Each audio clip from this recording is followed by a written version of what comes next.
तो last chemistry की class में हम पढ़ रहे थे।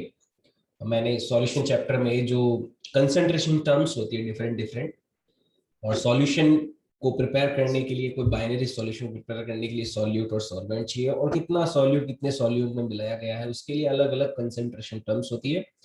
कुछ जो इंपॉर्टेंट कंसंट्रेशन टर्म्स है उसके लिए मोल कंसेप्ट की जरूरत पड़ती है। फिर मोल फ्रैक्शन सीखा हमने। मोल फ्रैक्शन के बाद में मैंने आपको परसेंटेज कंपोजिशनल टर्म्स के बाद में मोल फ्रैक्शन के बाद में हमने मोलैरिटी, और फिर मोलैलिटी लास्ट क्लास तक हमने सीखा। उनके कुछ क्वेश्चंस भी किए। क्वेश्चंस बहुत अलग अलग तरह के होते हैं इसमें, लेकिन जितने अपन ने अभी सीखा है, हमारा अभी ये जो सॉल्यूशन चैप्टर है उसे सीखने के लिए काफी है। और आगे बढ़ते हैं। नेक्स्ट, अब सॉल्यूशन का जो मेन चैप्टर है, जहां पे पूरी तरह से सॉल्यूशन के बारे में अपन नहा धो के एकदम ज्ञान प्राप्ति करने वाले हैं, वहां पे चलते हैं। तो सॉल्यूशन के जो फंडामेंटल्स है, जो छोटी छोटी बातें हैं सॉल्यूशन चैप्टर की, और सॉल्यूशन कैसे बनता है, अलग अलग तरह के सॉल्यूशंस में क्या क्या इंटरनल मैकेनिज्म्स होती है, क्या क्या फैक्टर्स होते हैं जिसकी वजह से सॉल्यूशन में सॉल्यूट की कंसंट्रेशन चेंज हो सकती है, सॉल्यूशन की प्रॉपर्टीज चेंज होती है। इन सभी प्रॉपर्टीज के बारे में अपन आगे जानेंगे। तो नेक्स्ट लेते हैं अपन सॉल्यूशन में आगे कि कितना सॉल्यूट अब सॉल्यूशन में है, ये तो हमने समझ लिया। अब समझते हैं कि कितना सॉल्यूट सॉल्वेंट के अंदर डिसॉल्व हो रखा है ना। अगर मान लो आप पानी के अंदर चीनी मिलाते हो, पानी के अंदर एक चम्मच चीनी मिलाया, मिल गई। दूसरा चम्मच चीनी मिलाया, मिल गई। तीसरा मिलाया, मिल गई। चौथा मिलाओगे, फिर थोड़ा कम मिलने लगेगा, पांचवा थोड़ा और कम हो जाएगा। यानी कि आप चीनी पानी में कितना मिला रहे हो, ये ऐसा नहीं है कि आप बहुत ज्यादा मिला सकते हो। तो सॉल्यूट का जो अमाउंट है सॉल्वेंट के अंदर, ये भी एक फिक्स जो प्रोपोर्शन है उसी में रहता है। ऐसा नहीं कि आप बहुत ज्यादा मिला सकते हो।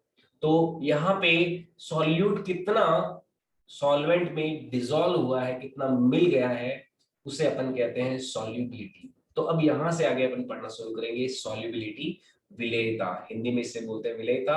अपन शुरू करते हैं सॉल्युबिलिटी। इसको हिंदी में बोलते हैं विलेयता। विलेयता, सॉल्युबिलिटी। तो सॉल्युबिलिटी क्या होता है कि maximum amount of solute which can be dissolved in a solvent under fixed conditions of temperature and pressure. क्योंकि टेम्परेचर और प्रेशर जब है, उससे भी अगर अपन चेंज करें तो सॉल्यूट जो है सॉल्वेंट के अंदर कितना मिलना चाहिए वो चेंज हो सकता है। जैसे चीनी, आप अगर आप ज्यादा मिलाना चाहते हो तो पानी को अगर आप गर्म करोगे तो आप ज्यादा चीनी भी मिला सकते हो। तो यहाँ पे सॉल्यूट की अमाउंट कितनी ज्यादा घुली है, सॉल्युबिलिटी जो है वो टेम्परेचर और प्रेशर वाले फैक्टर्स पे भी डिपेंड करेगा।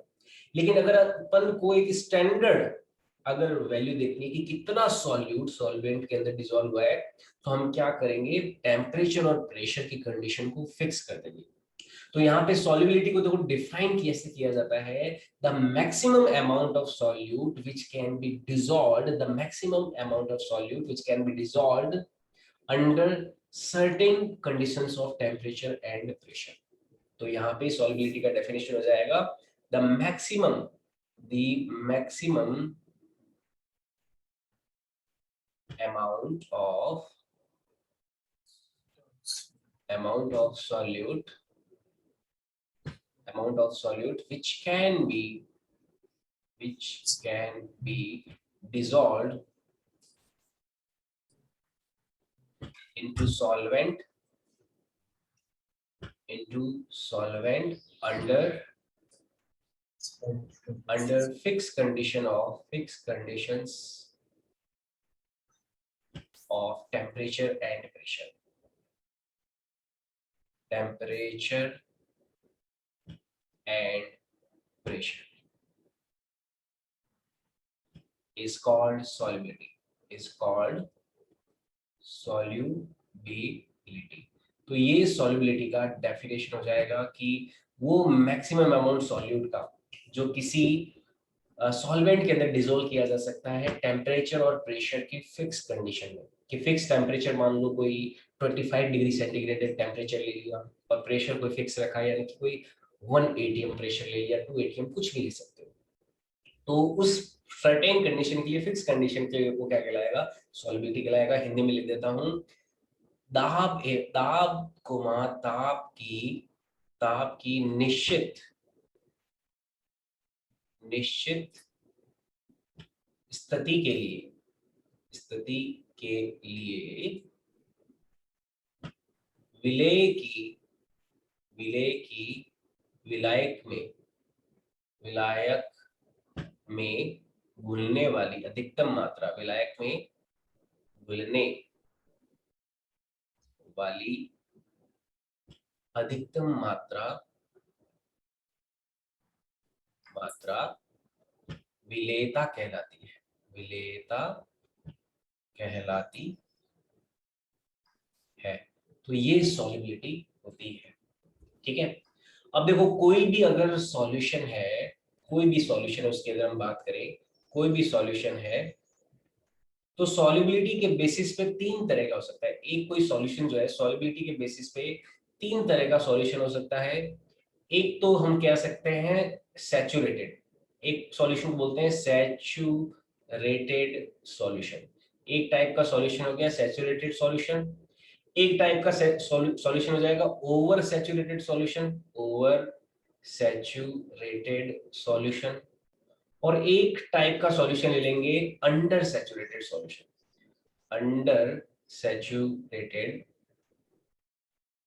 सॉल्यूशन। तो देखो ये तीनों में क्या डिफरेंस है, ये हम जो हमारा सॉल्युबिलिटी है उसके बेसिस पे तीन तरह के सॉल्यूशन डिफाइन कर रहे हैं। एक तो अंडर सैचुरेटेड सॉल्यूशन, एक सैचुरेटेड सॉल्यूशन और एक है ओवर सैचुरेटेड सॉल्यूशन। तो अंडर सैचुरेटेड सॉल्यूशन को हिंदी में बोलेंगे असंतृप्त विलयन। इसे कहेंगे संतृप्त विलयन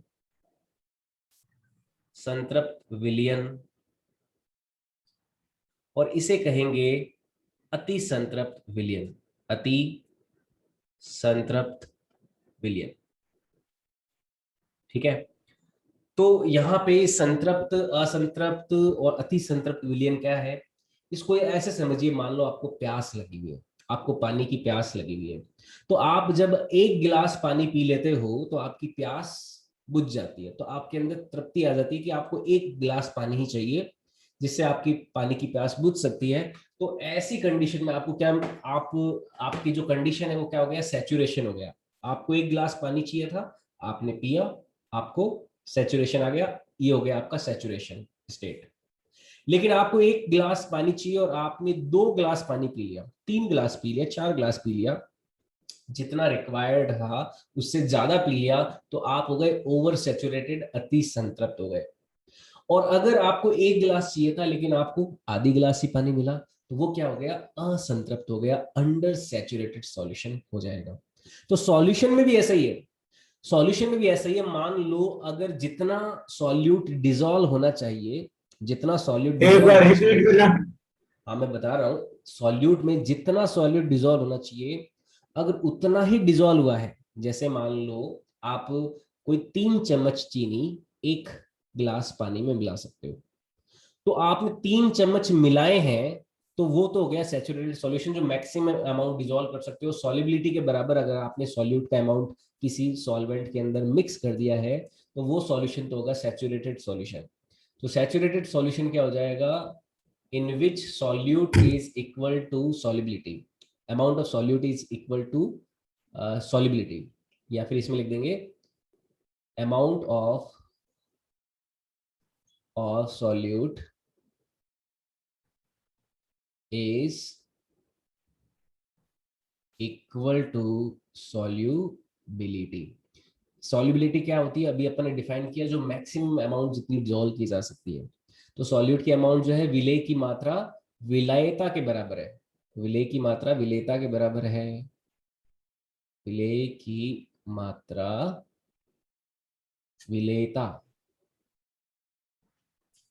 के बराबर है। तो सॉल्यूट जितना होना चाहिए था उतना ही है, मैक्सिमम जितना डिसॉल्व हो सकता था, 3 चम्मच एक गिलास पानी में मिलाए जा सकते हैं, और 3 के 3 मिला दिया आपने तो वो सॉल्यूशन हो गया सैचुरेटेड सॉल्यूशन। लेकिन अगर सॉल्युबिलिटी जितनी मैक्सिमम अमाउंट होना चाहिए उससे अगर सॉल्यूट कम है, तो वो सॉल्यूशन क्या होगा, अंडर सैचुरेटेड सॉल्यूशन होगा। जैसे 3 चम्मच चीनी मिला सकते थे 1 गिलास पानी में मैक्सिमम, लेकिन आपने 1 चम्मच ही मिलाया, तो वो सॉल्यूशन क्या है, अंडर सैचुरेटेड सॉल्यूशन। तो यहाँ पे क्या हो जाएगा, amount of solute is less than solubility।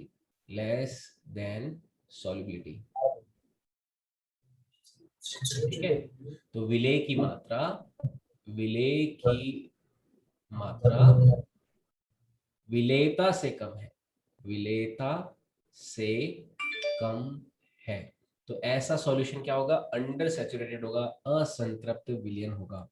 और अगर मान लो 3 चम्मच चीनी मिला सकते थे मैक्सिमम, पर आपने 4 5 6 मिला दी, पड़ी है, मिली तो नहीं, घुली नहीं, लेकिन पड़ी तो है उसके अंदर, सॉल्यूशन के अंदर।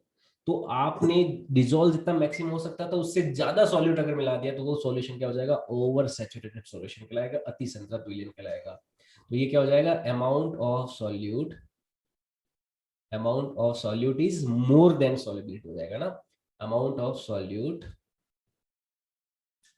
Is more than solubility.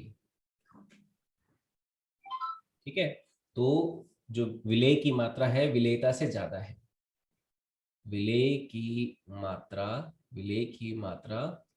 विलेयता से ज्यादा है, विलेयता से ज्यादा है, तो ये सॉल्यूशन क्या कहलाएगा, ओवर सैचुरेटेड सॉल्यूशन कहलाएगा। तो सॉल्यूशन जो है, on the basis of solubility there are 3 types of solution, under saturated, saturated and over saturated. Under saturated, over saturated and over saturated, बस क्लियर है। ओके, आई बात समझ में। ये 3 तरह के और सॉल्यूशन हमने डिफाइन कर दिए। अब देखो, जो सॉल्युबिलिटी पढ़ने वाले हैं वो अपन डिफरेंट डिफरेंट तरह के सॉल्यूशन के लिए पढ़ेंगे। सबसे पहले solubility of solid in liquid पढ़ेंगे, फिर solubility of gas in liquid पढ़ेंगे, और फिर solubility of liquid in liquid पढ़ेंगे। हम सॉल्युबिलिटी जो पढ़ने वाले हैं वो 3 तरह के पढ़ेंगे।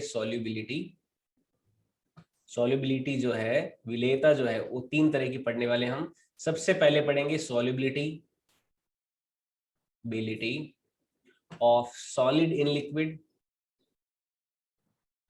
लिक्विड, यानी कि ठोस की द्रव में विलेयता, सबसे पहले अपन ये पढ़ेंगे। उसके बाद में नेक्स्ट पढ़ेंगे solubility of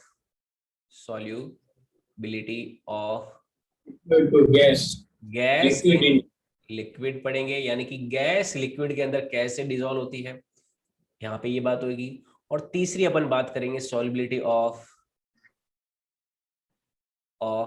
liquid in liquid, यानी लिक्विड के अंदर सॉल्युबिलिटी लिक्विड की कैसी होती है, उसे हम पढ़ने वाले हैं।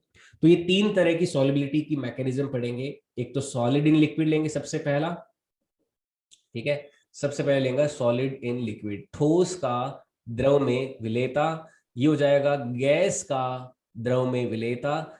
और यहाँ पे पढ़ेंगे फिर लिक्विड का लिक्विड में विलेयता। यहाँ पे देखो, ये तो बहुत सिंपल होती है। यहाँ पे अपन एक पढ़ेंगे हेनरी लॉ। मैं पहले से बता दूं क्या क्या पढ़ने वाले हैं। यहाँ पे पढ़ेंगे हम हेनरी लॉ, और यहाँ पे पढ़ेंगे रॉल्स लॉ। ठीक है, यहाँ पे रॉल्स लॉ पढ़ेंगे।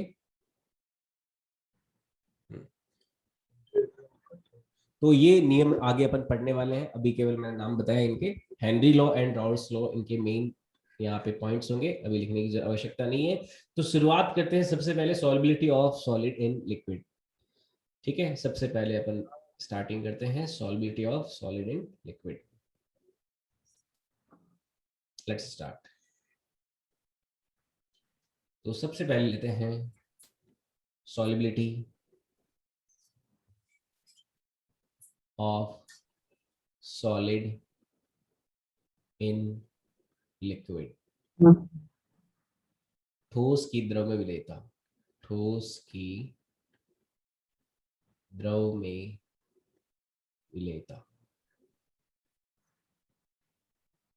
देखो, कोई सॉलिड जो है वो लिक्विड में जब मिलाते हैं हम, तो इस प्रक्रिया में क्या होता है, सॉलिड जो होता है, कोई भी सॉलिड का फॉर्मेशन, वो क्रिस्टलाइजेशन की वजह से होता है। उसमें क्रिस्टलाइजेशन क्या है, एक ऐसा फिनोमेना है जिसमें जो सॉलिड के आयंस हैं वो आपस में किसी अट्रैक्शन फोर्स की वजह से आपस में एक दूसरे से बंधे हुए रहते हैं। जैसे एग्जाम्पल के तौर पे NaCl जो है, NaCl का मैं एग्जाम्पल ले रहा हूँ, मैं NaCl को वाटर के अंदर डिजोल्व करता हूँ। एग्जाम्पल के तौर पे NaCl जो है उसे किस में डिजोल्व किया हमने, NaCl को वाटर में ऐड किया, NaCl प्लस वाटर लिया। तो यहाँ पे देखो क्या होगा, NaCl एक आयनिक सॉलिड है। आयनिक सॉलिड जो है वो क्रिस्टलाइज सॉलिड होता है। क्रिस्टली इनकी क्रिस्टल स्ट्रक्चर होती है जिसमें पॉजिटिव आयन जो है Na प्लस का वो Cl माइनस के नेगेटिव आयन से अट्रैक्टेड रहता है। अब जब इसे वाटर में मिलाएंगे तो यहाँ पे Na प्लस और Cl माइनस जो है वो एक दूसरे से अलग हो जाएंगे। ये वाटर के साथ ऐसा कुछ सॉल्यूशन होगा, ये वाटर है। सर सोडियम वाटर के साथ वो आग नहीं पकड़ता है क्या? नहीं नहीं, ये सोडियम आयन है, वो सोडियम आपका प्योर सोडियम होता है, वो आग पकड़ता है। नमक पानी में मिलाते हो तो आग पकड़ लेता है क्या? नहीं तो नहीं पकड़ता ना। तो सर सोडियम तो पकड़ता है, वाटर के साथ है। सोडियम पकड़ता है, सोडियम आयन में फर्क है। वो सोडियम तो क्यों पकड़ता है, क्योंकि सोडियम का इलेक्ट्रॉन अभी तक निकला नहीं है, लेकिन इस सोडियम का इलेक्ट्रॉन निकल चुका है, तो ये इतना रिएक्टिव नहीं होगा जितना सोडियम रिएक्टिव था ना। सोडियम के पास एक इलेक्ट्रॉन जब होता है एक्स्ट्रा, तभी तो वो एक इलेक्ट्रॉन दे देता है और नोबल गैस कॉन्फ़िगरेशन ले लेता है। यहाँ पे Na प्लस जो है, ये इसका जो कॉन्फ़िगरेशन है वो कैसा हो गया, नोबल गैस कॉन्फ़िगरेशन हो गया। तो नोबल गैस कॉन्फ़िगरेशन हो गया तो ये आग क्यों पकड़ेगा, स्टेबल हो चुका है ना एक इलेक्ट्रॉन डोनेट करके। ये Na प्लस स्टेट में है, ना कि Na वाली स्टेट में। समझे? ठीक है। अब देखो NaCl को जब वाटर के साथ मिलाएंगे तो इसमें इसमें देखो NaCl का वापस बनना तो हो गया क्रिस्टलाइजेशन, लेकिन NaCl का टूटना हो जाएगा, उसको बोलेंगे डी क्रिस्टलाइजेशन। तो यहाँ पे क्रिस्टलाइजेशन और डी क्रिस्टलाइजेशन होता है। क्रिस्टलाइजेशन में तो NaCl वापस जब से NaCl को डाला पानी में तो Na प्लस और Cl माइनस टूट के अलग अलग हुए। इस प्रक्रिया को तो अपन बोलेंगे डी क्रिस्टलाइजेशन। यहाँ से यहाँ तक जो प्रक्रिया हो रही है इस डायरेक्शन में, जब NaCl से Na प्लस और Cl माइनस बन रहा है और एक Na प्लस से वापस Cl माइनस भी बनेगा, तो इस प्रक्रिया को बोलेंगे डी क्रिस्टलाइजेशन।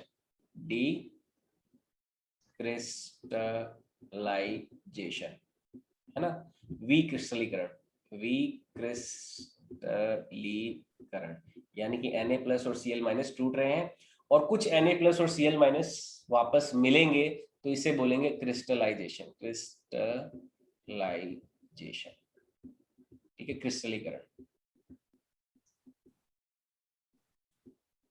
ओके।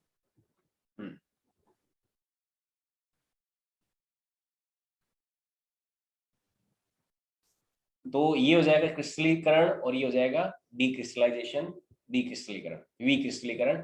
विक्रिस्टलीकरण डीक्रिस्टलाइजेशन तो क्या हो गया, आयंस का टूटना, और क्रिस्टलाइजेशन होगा आयंस का वापस जुड़ना। तो यहाँ पे इस प्रक्रिया में आयन जुड़ रहे हैं, इस प्रक्रिया में आयन टूट रहे हैं।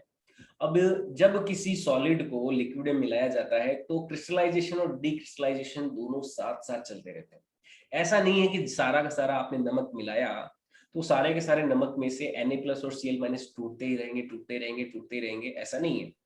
कुछ Na प्लस और Cl माइनस पीछे की ओर रिवर्स प्रोसेस में वापस जुड़ने भी लगेंगे, है ना। तो यहाँ पे क्रिस्टलाइजेशन और डीक्रिस्टलाइजेशन दोनों साइमल्टेनियसली होंगे, किसमें, वाटर सॉल्यूशन के अंदर। एक ऐसी स्टेट आएगी जब rate of crystallisation and rate of decrystallisation बराबर हो जाता है, तो उस समय जो हमारे सॉल्यूट की कंसंट्रेशन होगी, सॉल्यूट जो जितना डिसॉल्व है हमारे सॉल्वेंट के अंदर, सॉल्यूशन के अंदर, उसका अमाउंट फिक्स हो जाएगा। वो होगी solubility of solid in liquid. ठीक है। तो इसमें स्टार्टिंग में जैसे NaCl डाला तो पहले रेट ऑफ क्रिस्टलाइजेशन ज्यादा होती है, रेट ऑफ डीक्रिस्टलाइजेशन कम होगी। ठीक है, डीक्रिस्टलाइजेशन ज्यादा, पहले टूटने वाली दर ज्यादा है, मिलने वाली कम है। जैसे जैसे अपन और नमक डालेंगे तो टूटने वाली जो रेट है वो धीरे धीरे कम होने लगेगी और वापस जुड़ने वाली रेट भी बढ़ने लगेगी। एक ऐसा समय आएगा जब टूटने वाली और जुड़ने वाली दोनों रेट सेम है, NaCl जब टूट रहा है और वापस जुड़ भी रहा है वो रेट सेम हो जाती है और उसी रेट पे हमें क्या मिलती है, solubility of solid in liquid मिलती है। तो ये पूरा प्रोसेस है कि solubility is achieved at the point solubility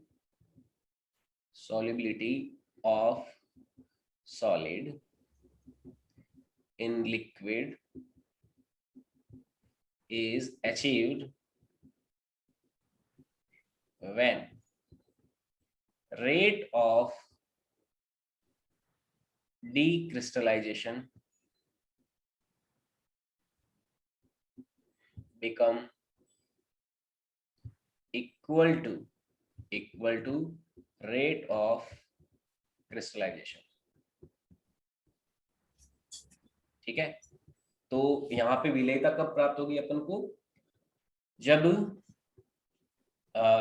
जो V क्रिस्टलीकरण की दर के बराबर हो जाएगी। तो ठोस की द्रव में विलेयता, ठोस की द्रव में विलेयता जब प्राप्त होती है या फिर तब प्राप्त होती है जब विलेयता तब प्राप्त होती है जब क्रिस्टलीकरण की दर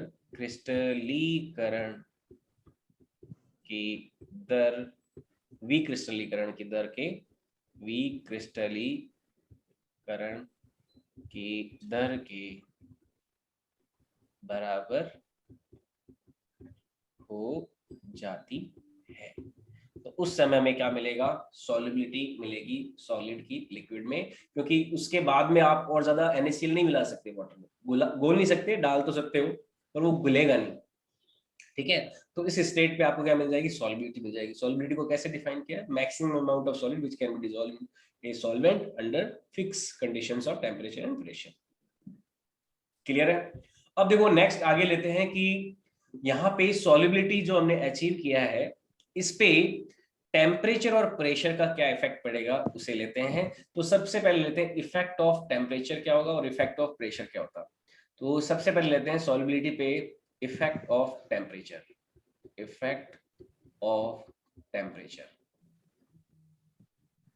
यानी कि कोई भी सॉलिड अगर आप लिक्विड में डिसॉल्व कर रहे हो, यहाँ पे सॉलिड प्लस क्या है, लिक्विड है, ठीक है ना, ये वो सॉल्यूशन है। सॉलिड को लिक्विड में डिसॉल्व कर रहे हो तो टेम्परेचर का क्या इफेक्ट पड़ेगा, सबसे पहले लेते हैं तापमान का प्रभाव। देखो यहाँ पे टेम्परेचर का क्या इफेक्ट पड़ने वाला है।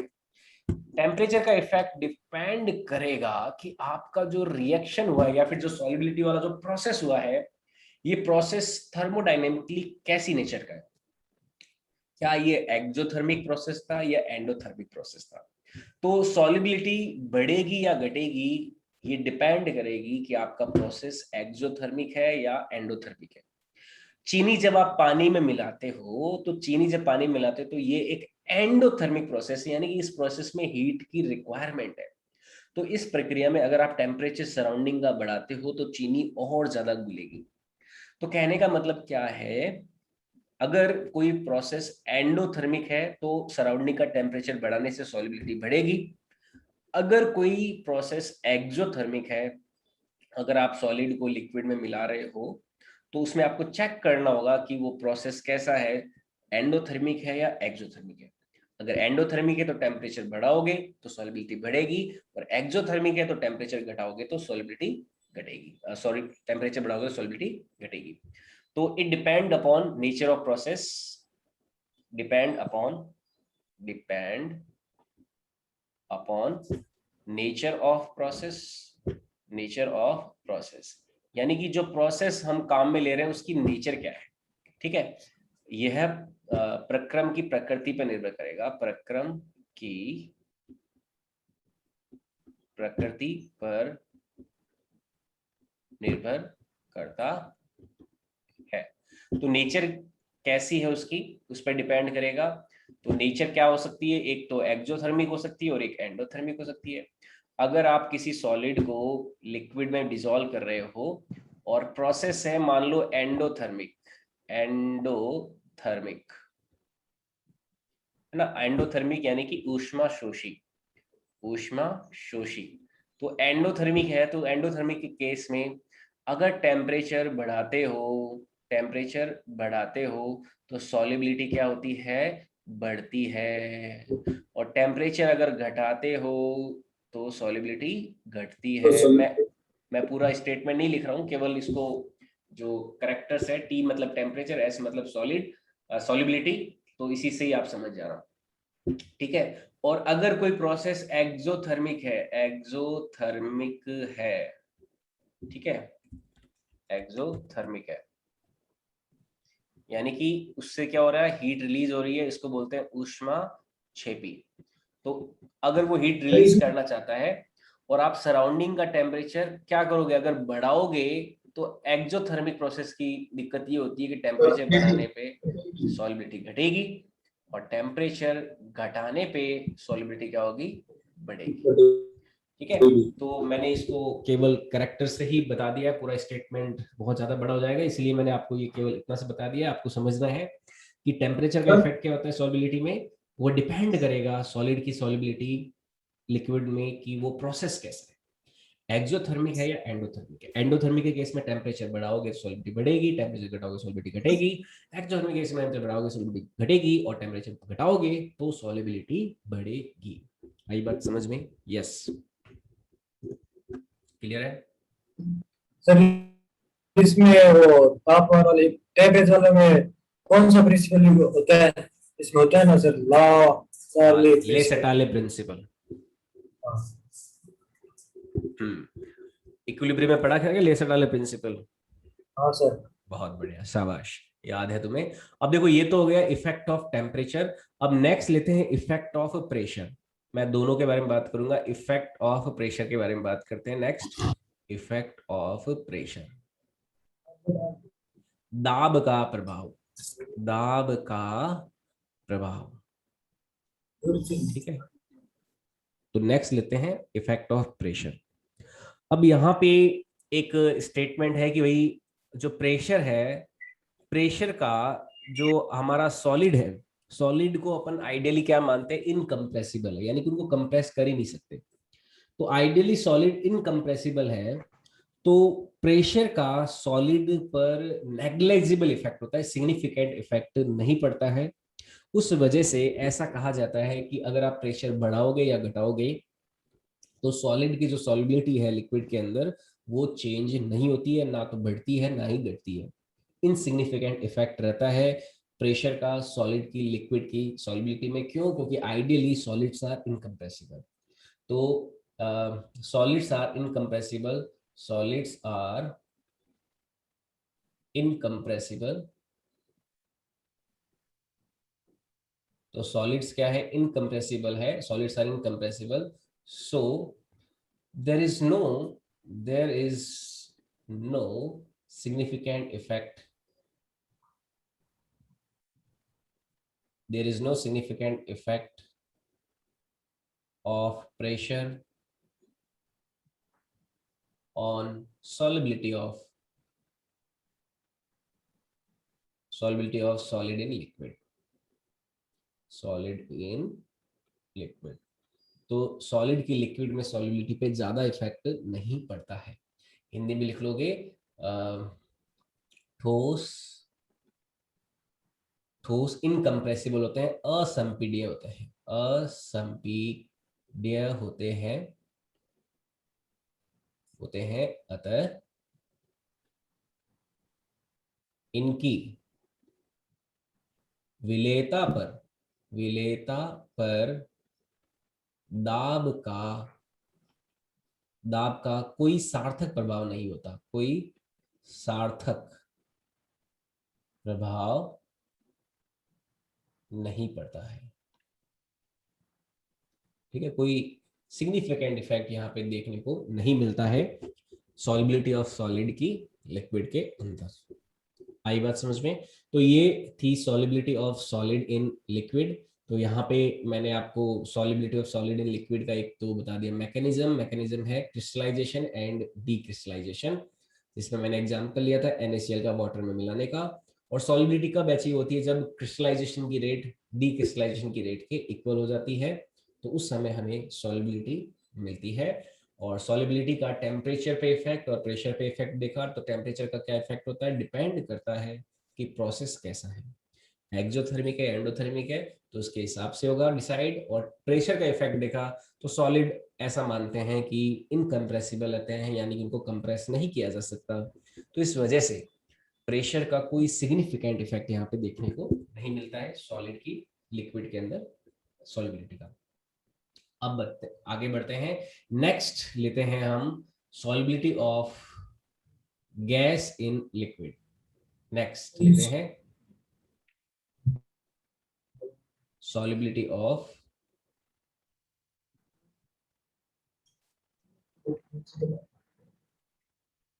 gas in liquid. Next, solubility of gas in liquid. ठीक है, गैसों की द्रव में विलेयता, गैसों की द्रव में विलेयता। ठीक है, तो यहाँ पे कोई गैस जो है वो लिक्विड में किस तरह से डिजोल्व होती है, तो उसके ऊपर अपन बात करते हैं। जैसे मान लो ये कोई कंटेनर लिया, ऐसे इस तरह से कोई कंटेनर लिया, और यहाँ पे इस कंटेनर में ऐसे कोई लिक्विड ले लिया, ठीक है, और इस लिक्विड में हमें कोई गैस डिजोल्व करनी है, और ये गैस यहाँ पे मौजूद है ऐसे, ये कोई गैस के पार्टिकल्स हैं यहाँ पे इस कंटेनर के अंदर।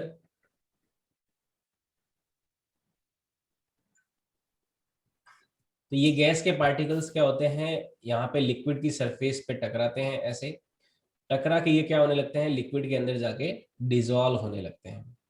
ठीक है, तो कुछ गैस के पार्टिकल टकरा के लिक्विड के अंदर चले जाएंगे, और कुछ पार्टिकल्स जो है वापस बाहर भी आ सकते हैं।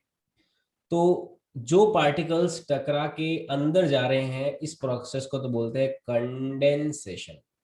कंडेंसेशन यानी कि जो पार्टिकल्स गैस के लिक्विड की सरफेस पे टकरा टकरा के लिक्विड के अंदर डिजोल्व हो रहे हैं, उसे तो बोलते हैं अपन कंडेंसेशन। और जो पार्टिकल्स लिक्विड में से वापस उठ के बाहर जा रहे हैं, कहाँ पे, गैस स्टेट में, उसको बोलते हैं ई वेपोराइजेशन। ई वेपोराइजेशन, मैं ये एरोस थोड़े ढंग के बना देता हूँ। ये तो जाएगा कंडेंसेशन, अंदर आने वाला प्रोसेस गैस का लिक्विड के अंदर, और गैस के पार्टिकल्स जब लिक्विड की सरफेस से बाहर जाते हैं, तो ये हो जाएगा ई वेपोराइजेशन। ठीक है, इसको तो बोलेंगे वाष्पीकरण, वाष्पीकरण, और इसको बोलेंगे संघनन, संघनन। यानी कि गैस के पार्टिकल्स किस में आ रहे हैं, लिक्विड की सरफेस पे टकराते हुए लिक्विड के अंदर आ रहे हैं, तो ये तो हो गया कंडेंसेशन। और गैस के पार्टिकल्स वापस लिक्विड की सरफेस से बाहर भी जा सकते हैं, ऐसा नहीं है कि सारे के सारे अंदर ही आए, हो सकता है ये बाहर भी आ सकते हैं। तो इसे अपन क्या बोलेंगे, इसे बोलेंगे अपन तो कुछ पार्टिकल्स अंदर आ रहे होंगे, ये तो हो गया कंडेंसेशन, और जो पार्टिकल्स बाहर आ रहे होंगे उस प्रक्रिया को बोलेंगे इवेपोराइजेशन।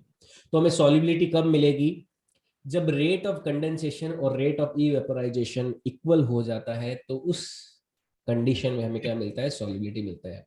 तो यहाँ पे एक पॉइंट लिख लेंगे, solubility, solubility of gas in liquid is achieved when rate of condensation becomes equal to rate of evaporation। ठीक है, तो गैस की द्रव में विलेयता, गैस की द्रव में विलेयता तब प्राप्त होती है तब प्राप्त होती है जब जब संघनन की दर वाष्पीकरण की दर के बराबर हो जाती है। तो हमें रेट ऑफ कंडेंसेशन जब रेट ऑफ इवेपोराइजेशन के बराबर हो जाता है तब हमें क्या मिल जाता है, गैस की सॉल्युबिलिटी मिल जाती है। तो ये सॉल्युबिलिटी का प्रोसेस होता है किसी गैस की लिक्विड के अंदर। और अब अपन सॉल्युबिलिटी का टेम्परेचर की वजह से क्या इफेक्ट पड़ेगा और प्रेशर की वजह से क्या इफेक्ट पड़ेगा इसके बारे में जानेंगे। तो यहाँ पे देखो, ये जो पार्टिकल्स हैं आपके गैस के पार्टिकल्स यहाँ पे है। तो यहाँ पे गैस के पार्टिकल की जो काइनेटिक एनर्जी है, मान लो मैं इसको बोल देता हूँ काइनेटिक एनर्जी 1। यहाँ पे जब सॉलिड के अंदर आ जाते हैं तब इनकी काइनेटिक एनर्जी को बोल देता हूँ काइनेटिक एनर्जी 2। तो यहाँ पे एक बात ध्यान देने वाली है कि जब गैस के पार्टिकल सॉलिड के अंदर आ जाएंगे तो इनकी जो काइनेटिक एनर्जी होगी सेकंड वाली, वो कम होगी काइनेटिक एनर्जी फर्स्ट से।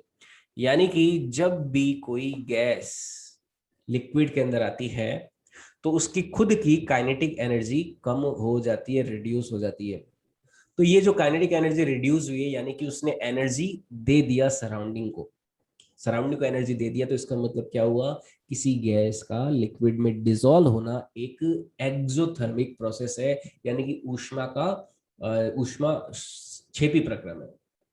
ठीक है, एनर्जी रिलीज करेगा जब गैस के पार्टिकल लिक्विड के अंदर जाएंगे। तो यहां से आगे अपन वैसे कल बात करेंगे, मैं इसको आगे यहीं से कंटिन्यू करूंगा कि क्यों गैस का लिक्विड के अंदर एक सॉल्युबिलिटी एक्सोथर्मिक प्रोसेस होता है ना कि एंडोथर्मिक प्रोसेस होता है। तो इसके बारे में अपन नेक्स्ट क्लास कल अपन बात करेंगे। आज के लिए अपन इतना ही रखते हैं यहाँ से। आई होप किसी को कोई डाउट नहीं होगा। ठीक है, आज के लिए इतना रखते हैं। सर 11th की क्लास हाँ 4:30 बजे अभी अभी